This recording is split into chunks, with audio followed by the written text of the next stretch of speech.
El punto ANCAP. Capitalismo, ahorro y trabajo duro.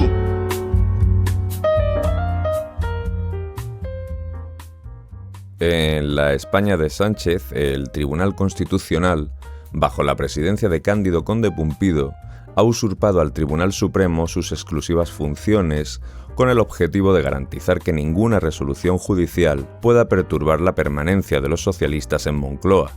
Y si alguien albergaba alguna duda, lo ocurrido con el caso de los ERE la despeja. Estas eran las palabras que hace unas 3 semanas escribía Guadalupe Sánchez en The Objective en referencia al cuestionamiento de la Audiencia Provincial de Sevilla a las últimas sentencias del Tribunal Constitucional. Lo que se desliza aquí es que si el caso de los ERE no afectase a los altos cargos del PSOE, el Constitucional jamás habría revisado la condena impuesta por los tribunales, así como tampoco se plantearía avalar la amnistía si la gobernabilidad de Pedro Sánchez no dependiera de ello. La reacción de Cándido Conde Pumpido, presidente del Tribunal Constitucional, no se hizo esperar y solicitó el expediente de la Audiencia de Sevilla, alegando que plantear una cuestión prejudicial a la Unión Europea sobre la legalidad de una sentencia del Tribunal Constitucional podría ser un acto de desobediencia y además hace pocos días declaró que cuestionar al Tribunal Constitucional es cuestionar la Constitución y el sistema democrático. Por su parte, Álvaro García Ortiz, actual fiscal general, se encuentra inmerso desde hace unos meses en una causa por revelación de secretos y filtración de información personal sobre la pareja de Isabel Díaz Ayuso. Por si esto fuera poco para ensombrecer la figura del fiscal general, García Ortiz optó por el borrado de datos de su teléfono personal para entorpecer una investigación que le ha acabado convirtiendo en el primer fiscal general imputado de la democracia española. Mientras tanto, a principios de este mes, María Jesús Montero, vicepresidenta del Gobierno y ministra de Hacienda, entre la estupefacción y la risa floja de los que la vemos desde fuera, cuestionaba la presunción de inocencia tras la absolución de Dani Alves en un supuesto caso de agresión sexual. Y es que no es la primera vez que las instituciones son utilizadas para fines partidistas y expansionistas del poder. Atacar a ciudadanos y poner en cuestión, según convenga, los derechos por los que los amantes del Estado de Derecho sacan pecho. Y aquí nos encontramos, ateos del Estado, criticando que no haya separación de poderes, pidiendo límites y exigiendo control sobre un ente al que no le concedemos legitimidad ni existencia en un sentido ontológico.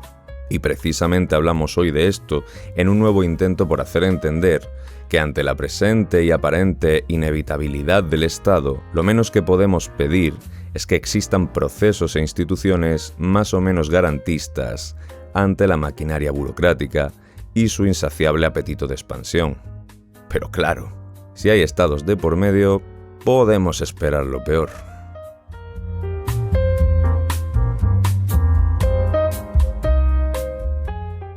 El Estado es en esencia un monopolio territorial de la violencia legitimada. No está para protegernos, sino para administrar lo que es nuestro a su antojo. Cualquier aparato estatal tiende a crecer, a centralizar y a eliminar obstáculos a su expansión. El Estado no se frena, devora al individuo. Anxo Bastos ha hablado varias veces de cómo antes el Estado era visto con cierto recelo y ahora, gracias a la ingeniería ideológica, se presenta como un ente racional, protector de los débiles. La idea que el propio profesor Bastos desliza sobre que un día todos nos cogimos de la mano y creamos el Estado en paz y armonía, ha permeado la sociedad y ha permitido una brutal expansión del Estado en detrimento de nuestras libertades desde el siglo XX. Los contrapoderes, desde esta perspectiva, son figuras necesarias que hay que preservar, no porque confiemos en ellas o les demos legitimidad, sino porque retrasan el avance del poder total y son la única herramienta que nos queda cuando el Estado nos señala. Lo ocurrido con García Ortiz y Conde Pumpido no son errores puntuales, es una consecuencia lógica de un sistema que es elegido por el gobierno al que debería fiscalizar. La separación de poderes queda como un impensable en una estructura que se defiende a sí misma bajo la premisa de la seguridad y que pretende poder señalar a los ciudadanos de forma indiscriminada. Queda ya atrás en el cortoplacismo en el que vivimos, pero debemos recordar cómo bajo el Ministerio de Igualdad, Pablo Motos y el Xocas fueron señalados públicamente, o como la exministra Irene Montero acudió telefónicamente a un programa del Corazón para llamar abiertamente maltratador a un ciudadano particular. La última, la de la ministra María Jesús Montero, cuestionando la presunción de inocencia, es otro ejemplo más de la decadencia moral, pero lo peor no es esto, sino las voces que defienden este uso del poder político y las instituciones. Asistimos incrédulos a tertulianos que siempre se posicionan en la zona más inmoral de la opinión y a cómo las instituciones avalan decisiones y deseos del gobierno de turno una y otra vez, en connivencia de una parte de los ciudadanos que parecen no inmutarse ante lo inmoral de la situación. Es por ello que, aun en el mayor de los fangos, debemos valorar que todavía tengamos a profesionales que quieran aventurarse a investigar casos como el de García Ortiz o a cuestionar las decisiones del Tribunal Constitucional. Incluso el obligado y tímido intento de disculpa de María Jesús Montero podría poner de manifiesto que todavía quedan resquicios de dignidad en España. Y es esa dignidad y los pocos que aún la conservan para abogar por los pocos contrapesos que podemos tener ante un Estado titánico, lo que merece ser defendido por necesidad estratégica. Porque si no podemos siquiera tener una mínima garantía ante los abusos del Estado, solo nos queda la resignación pasiva a que no sea mañana cuando nos toque a nosotros, solos y sin escudo contra el monstruo que lucha incansable por ser el dueño único de nuestras vidas.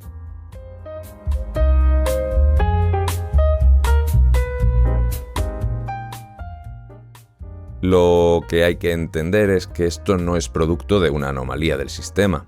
Es el sistema funcionando como fue diseñado, haciendo lo que tiene que hacer, mantenerse. Y en ese mantenimiento todo vale.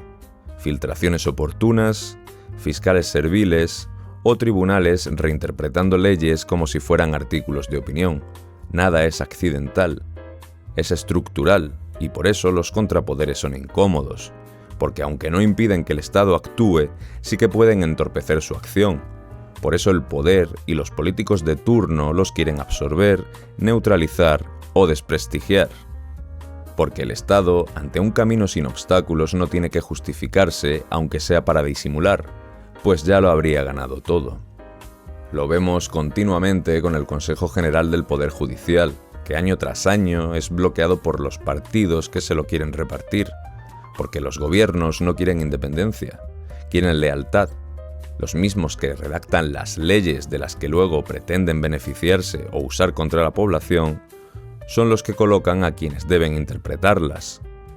El Constitucional, bajo la batuta de Conde Pumpido, convertido ya en un brazo ideológico, convierte las sentencias en comunicados de partido. Y cuando el máximo intérprete de la Constitución deja de incomodar al poder, ya no es un supuesto guardián que velaba por todos nosotros, es un colaborador. Y todo ello, un ejemplo más de la negligencia intelectual de los que defienden los derechos por estar escritos en un papel y no por convicción real. Lo ocurrido no solo deja entrever la corrupción del sistema, sino que deja tocada la confianza en las instituciones de una forma irreversible por muchas personas que sí que otorgaban autoridad al Estado en la defensa de estos derechos. Y los medios, mayoritariamente subvencionados, evidentemente cumplen su papel como amplificador del relato oficial, pues no investigan ni fiscalizan al poder, simplemente transmiten sus soflamas ideológicas y maniqueas de forma conveniente. Y no solo los medios públicos, hablamos de los que dependen del BOE para sobrevivir. Recordemos como hace 2 meses el que fuera jefe de contenidos de Prisa, José Miguel Contreras, decía sobre García Ortiz que el fiscal general hizo extraordinariamente bien en borrar todo. Son todos ellos, esos que cuando hay que hablar de un fiscal bajo sospecha o de una ministra que cuestiona derechos fundamentales, se centran en los que señalan esto, como si el problema fueran los que denuncian posibles delitos y abusos de poder, y no los que desde la poltrona se dedican a cometer estos atropellos. Y este es el ecosistema real, un entramado institucional en el que estamos atrapados y del que solo se salvan unas pocas voces que aún no han sido absorbidas. Una abogada valiente, un juez íntegro o un periodista incómodo. En resumen, elementos que eviten que el poder se convierta en una prisión perfecta, de la que cada vez es más difícil escapar cuando nos fija como objetivo.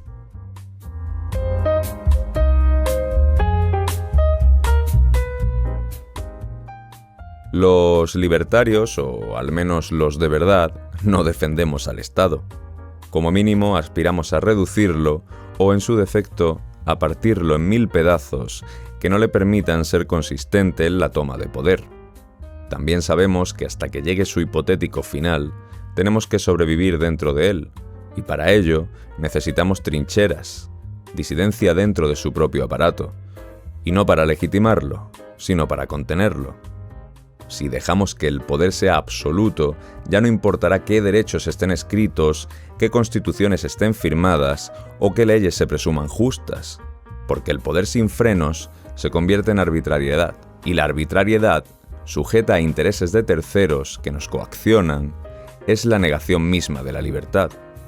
La libertad no necesita de un Estado fuerte que la garantice, sino de un poder débil que no pueda aplastarla. No defendemos la democracia parlamentaria. Lo que defendemos es que el poder no se consolide en una sola mano, porque si el poder está concentrado, lo siguiente es la obediencia, el silencio y la servidumbre. Ante la imposición, perenne por ahora, de vivir bajo un Estado, que éste viva dividido y esté lo más descentralizado posible, con múltiples contrapesos que impidan su expansión, no es el problema, es la solución. Un saludo y les esperamos aquí, en el Punto ANCAP.